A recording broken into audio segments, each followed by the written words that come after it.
When life throws you a curveball, how are you going to handle adversity? Welcome to the Fearless Mindset Podcast, where you're about to go on a journey as I interview security, business, and entertainment leaders on what it takes to stay fearless. I'm your host, Mark Ledlow, and enjoy today's episode. Hey everyone, Mark Ledlow here, your host of the Fearless Mindset Podcast, and we are doing our recordings for the month. And I got a friend that I ran into at the Whitefish Security Summit, and we reconnected, and we got Dexter Ingram here. Welcome, Dexter. I wanted to invite you on the show and hope you're doing well. Thanks, Mark. I'm really excited to be here. It's good to see you again. Montana was a blast, and I'm looking Uh-huh. forward to this. It was surreal. I was like, are we living in Yellowstone right now? But wishful thinking. Hey, so I want to get the audience to get to know you. So I'm going to do an introduction on Dexter. And Dexter spent more than 20 years on the front lines of American counterterrorism. He began as a naval flight officer flying nuclear deterrent missions and served on House Select Committee on Homeland Security. And then he spent 2 decades in the State Department, where he led the Office of Counter Violent Extremism and served as acting director of the office working to defeat ISIS. His assignments took him to Himlid province of Afghanistan, to Interpol and Lion, and into the fight against weapons of mass destruction. Today, he runs In-Network, a nonprofit opening national security careers to the next generation. He serves on the advisory board of the International Spy Museum and he is 2-time number one release author who owns one of the most remarkable private collections of spy artifacts outside of the government vault. Dexter, welcome to the Fearless Mindset, and you've done a lot. You've been busy. It's been fun, though. I mean, when you are just passionate about what you do and you connect with people on that human level, I think opportunities present themselves. Life's Mm-hmm. about people, life's about those human connections. That's how we met in Whitefish. Yeah. It just kind of clicked. I think that when you see a lot of folks, especially in the DC area, they're like me focused, that internal. Mm-hmm. And I'm Yeah. always like, what's the mission? Let's serve, let's connect, let's move forward. Let's never make it about yourself.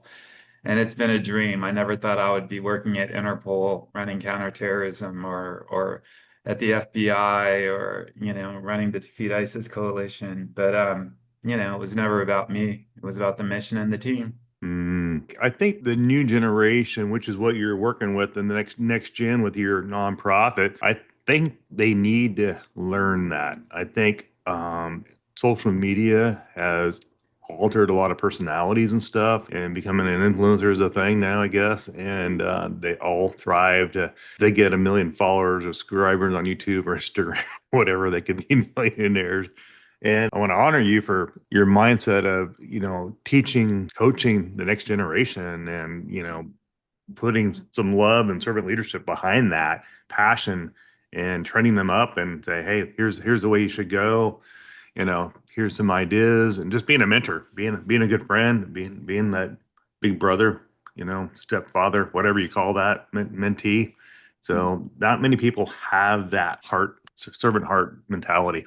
It's been so we started In-Network, our nonprofit, Mm, to get more young people in national security less than 3 years ago. It'll be 3 years mm, in September. And I was surprised at the beginning at how many of my former colleagues and friends, as well as how many young people, are just kind of starving for some level of mentorship.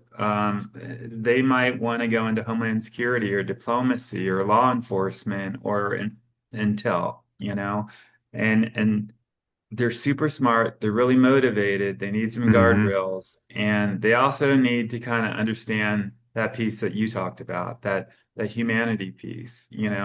Anybody who works with me, I'm always saying, be a good human. Don't make it about yourself. It's mm, about service first. And if you have that mindset and you connect with people, not because of what they can do for you, but because everybody has an interesting story, you'll get it paid back tenfold. And I've seen that. And I Hmm. talk about stories where I've met people and years later, because of those situations, and I think we've all, the older we get, kind of experienced this, create opportunities come out of it. When I met my friend Chris Costa, I was at Interpol with the Secretary General. He was at the White House with the Homeland Security Advisor. And the four of us met in Paris and then we'd meet in DC. And it was doing work, but we clicked as humans. And years later, he went on to become the executive director of the International Spy Museum. And that was on my bucket list when I retire. I was like, Hmm. I want to be on the board of the Spy Museum. If you Yeah. look behind me, I collect spy gadgets. I've been collecting real world CIA, KGB, Stasi, French resistance, OSS, SOE gadgets for decades. And I've been talking to young people, and that Hmm. seemingly just coincidental, work related discussions led to something much bigger. But it wasn't because we felt we could do anything for each other. We just connected on that human level. And life's that way. When I speak to these young folks, they are like moths to a flame. They don't hear it enough. They see people and they see the movies and they think of DC, and there's enough DC folks Hmm. that are just kind of like, what can you do for me? And it's all about them and holding on to information, not sharing. And when I talk with them, they're going, thank you. Like nobody tells us this. And Hmm. so it's been special. Takes a special person like yourself to reach out to them and have the heart to want to connect with them, like you said, at a human level. In this day and age, I think what I'm seeing out there is we're in the era of COVID. We're past that now. And then I think we got so used to doing everything via Zoom, and Yeah. we got lazy in our efforts to want to have human connection and keep those relationships going. Now everybody's like, I think Jamie Dimon said, you know what? Everybody's coming back to work. A lot of banks decided not to shut down and they thrived during this era. And we have to play catch up now because we need to play a different ball game. And I think Mhm. he kind of led the charge and he made a statement about that about a year or so ago, right after COVID. That, we're going back to work. Come back to the office. Everybody's like, no, no, no. I want to work in my PJs all day, not take a shower for a few days. Yeah, but how are you going to connect with people, Yeah, right? How are you going yeah, to have those conversations? I remember being at the White House once, and yeah. we were in the Situation Room, and everybody was fighting. When I say fighting, I mean like jostling for their agency, and you had the FBI and the intel folks, and the State Department played a little role in this piece. And Hmm. I remember going, you know what? The day was long. It was our first meeting. Let's go grab a beer, grab a bite. And I think five or six Mm. of us went, just got some food, ended up spending a couple hours together. And that changed everything. There was no longer Dexter State Department, Mitch FBI. It was everybody is a human first. We had a great time, and what should have taken us 6 months got done in 2 months. And the Wow. next meeting was just wildly.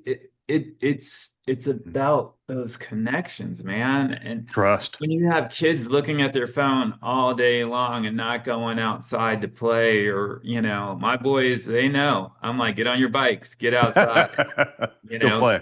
if you get lost, it's okay. Just stick together. Yeah, Like, there you go. that's kind of my role. But yeah, get up, understand how to get to where you're going. We all use maps.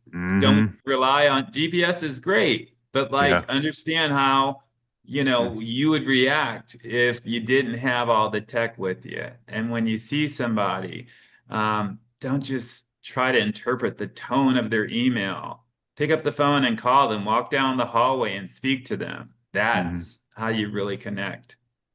Now, paint the picture, like create a mini infomercial. What was being in the war room like? How long ago was that? Oh, well, so I mean, I've been doing this for a long time. This was probably back in 2006. And when you have these National Security Council kind of sub PCC meetings, these are the Hmm. meetings at the working level. You have authority to make decisions, but Hmm. you also, and your agency and what your mandate is, but you're not the end all be all. You kind of feed this up to the next level, and hopefully they sign off if you agree. If you don't agree, they have to figure it out at that level, but it's normally made up of the interagency. Sometimes in this situation, it's so long ago, it's not classified, but I'm not going to go into all the Of details. course, of It was course. talking about like pre-positioning certain assets. Mm. And I remember sitting there, and I was the only one who used to fly for the Navy. Yeah. And one group was saying, we can respond going west this way. We can respond going east this way. And I remember the State Department maybe had 5% of this. So I Mm. literally took a back seat. The Deputy National Security Advisor saw me and was like, Dexter, get at the table. And I was like, okay. So I pop at Oh, the wow. table At the table. and You weren't at yeah, the bench.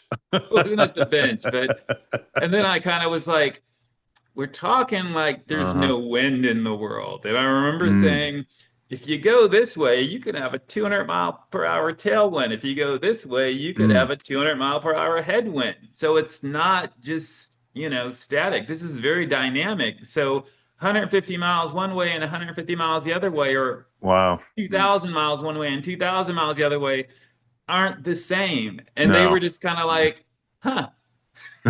Huh. Who was president Um, back then? 2016 was Trump? That was Bush. No, Bush. yeah. Well, this is 2006. Oh, six. Okay. Yeah, yeah. Bush. This Bush was Jr., Bush. right? Yeah, yeah, yeah. This was Bush. And Was I he a funny really, guy when he was president? He oh has a sense of yeah. humor. Yeah, I remember I had a friend of mine who was a camerawoman for ABC News, and No. she invited me to the White House Christmas party. Oh, nice. And it was really nice, right? Yeah. So we get dressed up and everything, and she was a little older, but she was a firecracker, and so we go in to Firecracker. take the picture with the president, right? It's president and the first lady. Yeah. The president sees her, number one. Like she's normally, a camera woman. She's in jeans. She's just not glamorous, right? She's just Camera woman. doing her job.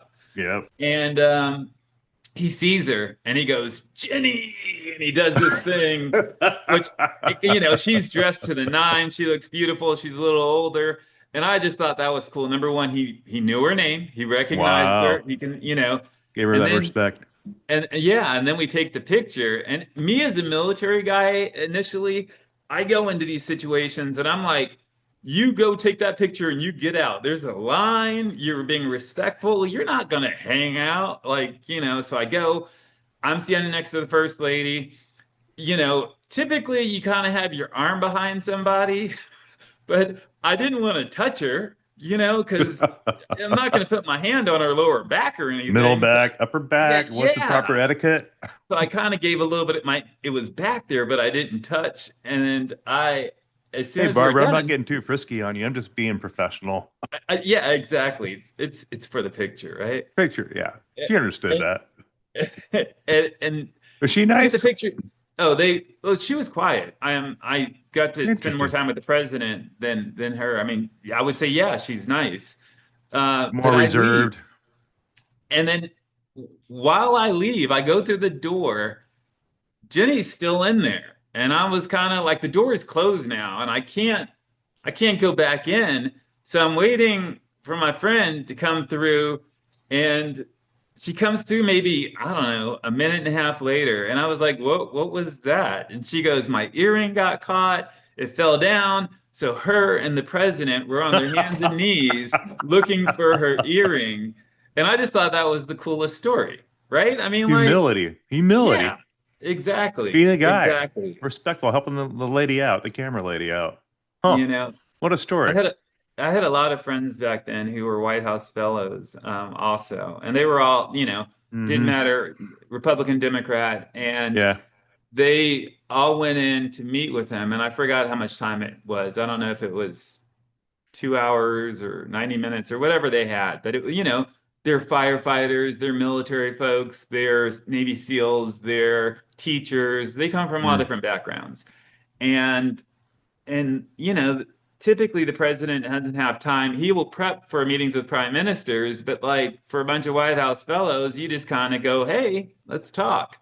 And they all walked out going, he knew as much about the policy issues for each one of our area and each one of our careers than anybody we've ever met. He was humble, he was funny, and all the Democrats in the group were like, I was impressed, like there Hmm. was more that came across than you see Mm. on TV many times, right? Yeah. If I remember correctly, the media didn't weren't big fans of Bush. No, because I think it's easy to kind of make fun of folks, even though he was like an insider. His Hmm. dad was for director of Sure. the CIA, Yeah. president. Right. He also, he had this kind of Texas accent, and it was easy. Now it was totally different from today's Oh situation in yeah. politics, So different. but like he was a simple guy. Mm. He didn't make it about himself. I think there were certain pieces, people shine, and Mm.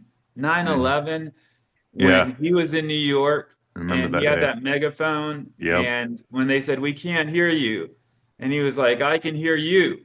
And the folks that did this are going to hear all of us. And that was Hmm. one of those moments you were just kind of like, all Iconic. right, like I just got chills thinking about it. We were all there. We Hmm. were all Americans. We were all in. It didn't matter if you're from New York or Iowa or North Dakota or Seattle, we were like, let's do this. If I remember correctly, that's probably the one time in U.S. history, whether you're left or on the right, everybody united together to go back against the enemy. There was Yeah. like almost for a moment, there was no party. It was Yeah, we're Americans. 100%. And And and whoever that's did this is going to pay dearly costly for this. you're 100% right. Everybody wanted to kind of get in the game. Yeah. Remember before 9/11, Hmm. most of our policy was kind of domestic focused. We were Domestic. concerned Yeah. about, a lot of different things.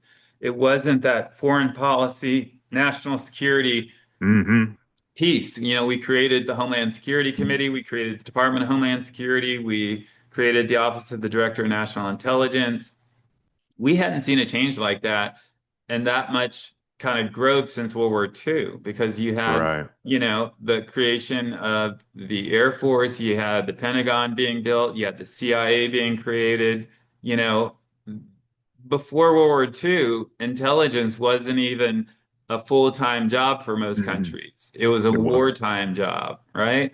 It's been interesting because nowadays you have so many young people who go to school and learn and study this stuff. I think when we were coming up, it wasn't nearly like it is now.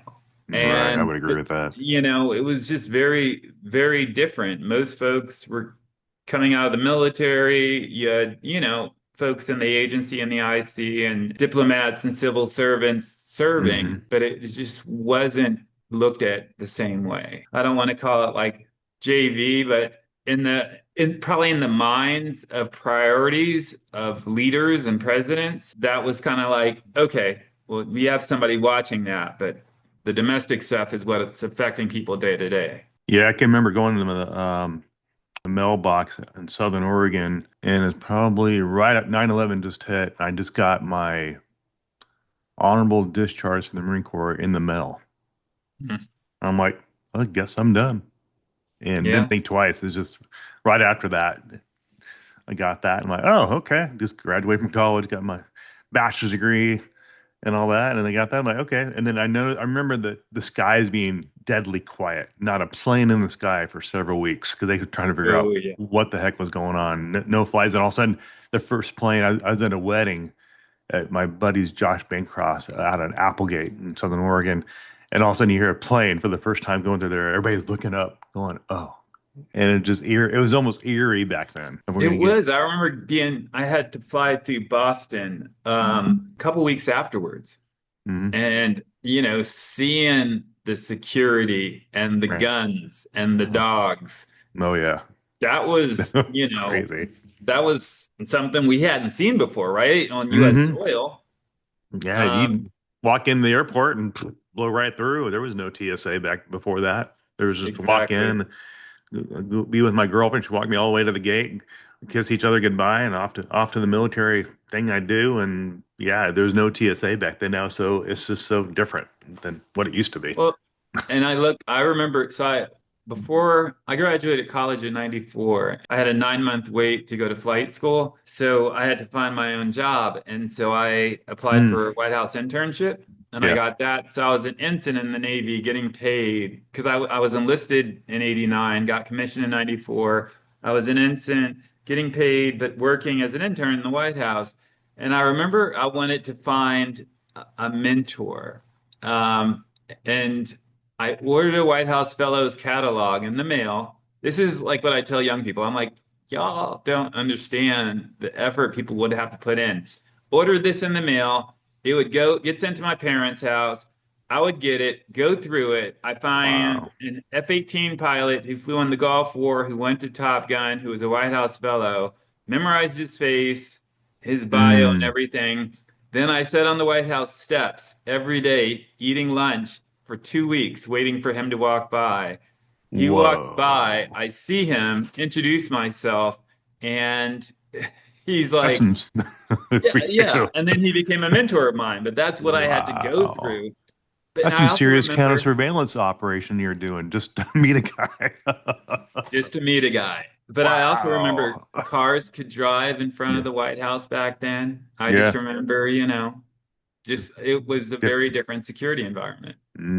Wow.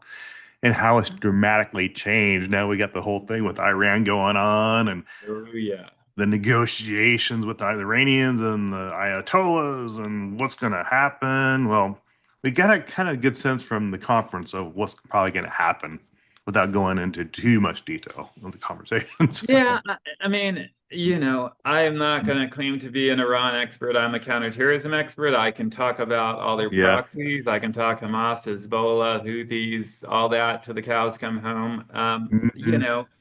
I think that this is my thought on all of that. We have real professionals who spend their careers kind of getting informed, and I just think the interagency process isn't perfect. Nothing's perfect. Things can Right. be kind of reformed, but I think it's important to kind of surround yourself with people that know more. I've always tried to surround myself with people that know more. And then you make the decision. Any president, I think, is going to hear input, especially when it comes from the intelligence community.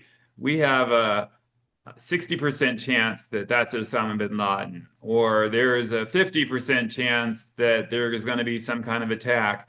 Whatever that number is, the Hmm. ultimate decider is the Yeah. is the president. Yeah. And but you got to hear all of those different pieces to You it. do. And so I just hope that, we keep moving forward, people stay safe, and we're kind of, hopefully sharing information and getting information from our allies and state and local have such a big role to play too. Sure. They're As well busy as the right private now. sector, Can't all of imagine them. the State Department, all the agency folks, the contractors involved, the intel gathering machine going on right now. It's got to be times 1,000. I don't know how those guys do it right now. It's probably the busiest time in agency history with everything. I mean, they got dealing with Ukraine and Russia right now. And of course, we're dealing with Iran, the proxies over there and Lebanon. And it's like, I think Benji and Trump are going at it round and round, and Oh my the gosh. octagon. I can't imagine what those conversations are on the hotline. That What'd you is do that that for? I told you not to. Don't you just see the press? Didn't you see the media outlet? What the heck? You're embarrassing me, Benji.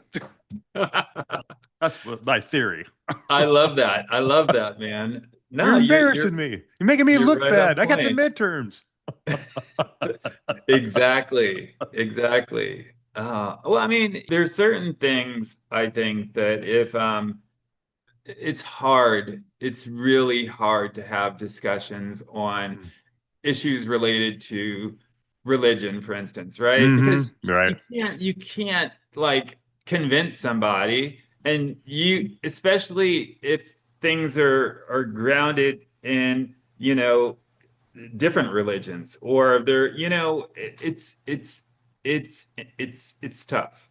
And normal people who could normally disagree on certain things just kind of start vilifying the others. And one of the things that frustrated me, and this is just a counterterrorism guy. When we go to war with Iran and we're doing what we do, we understand that it's a war with Iran. It's not like a war against Islam. Because the moment you make it a war against Islam, oh my gosh, that whole ISIS kind of caliphate Mm. of 50,000 foreign terrorist fighters start mobilizing and people start getting radicalized online.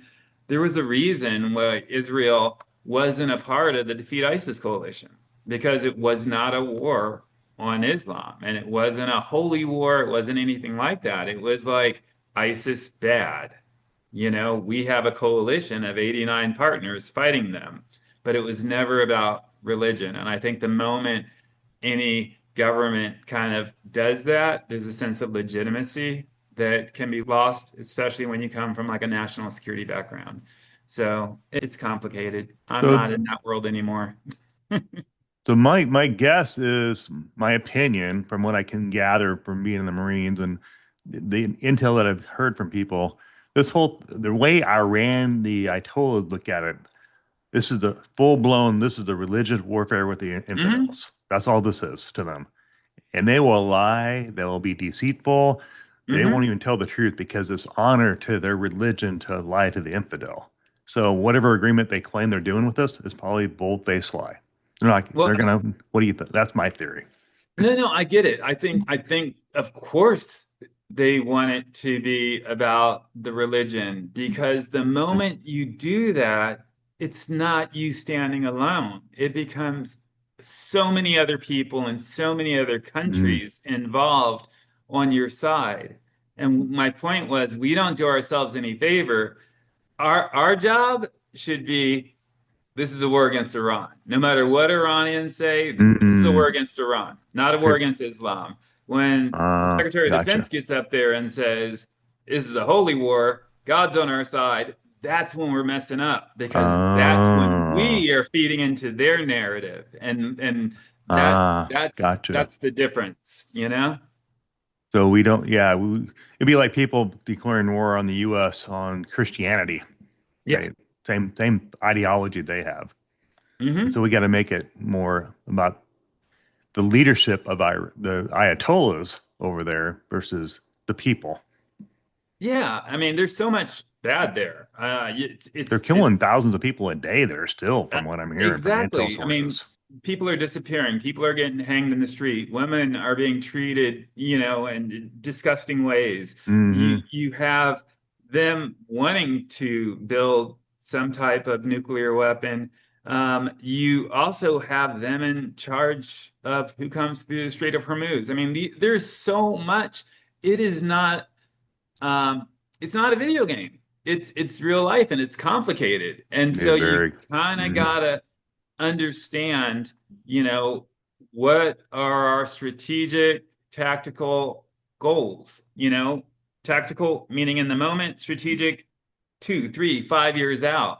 Because if you look at what happened with Iraq, we went in, we Hmm. disbanded the Ba'ath Party, which was all their security forces basically, and they Remember went that. on to form ISIS. And They then did.